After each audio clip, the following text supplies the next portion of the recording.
मैं थक चुका हूं दोस्तों, थक गया हूं झूठ बोलते बोलते, मोदी जी को और सेना को डिफेंड करते करते। लेकिन अब और नहीं, पठानकोट हमला हुआ, मोदी जी और सेना सोए रहे।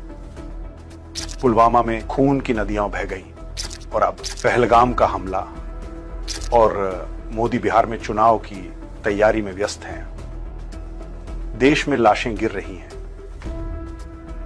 और यहां नारे, जश्न। ये कैसा राष्ट्रवाद है जहां नेता वोट गिनते हैं और जवान मिट्टी में मिलते हैं?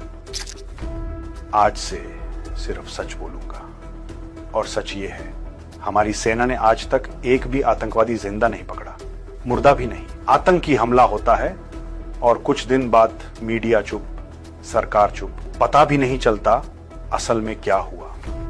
पहलगाम के हमले को 9 दिन हो गए, आतंकवादी मिला नहीं। कहां गया? जमीन निगल गई या आसमान 1 घंटे में गायब हो गया।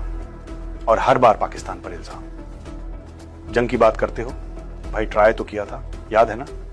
अभिनंदन का हाल देखा, पाकिस्तान ने वापस भेजा, वो भी कपड़े पहनाकर।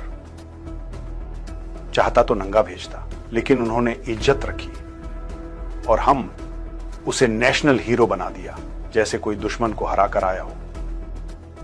पाकिस्तान से जंग करोगे कैसे? हमारी इस डरपोक सेना से, जिन्हें सीमा हैदर जैसी औरत उल्लू बनाकर बच्चों समेत भारत में घुस गई।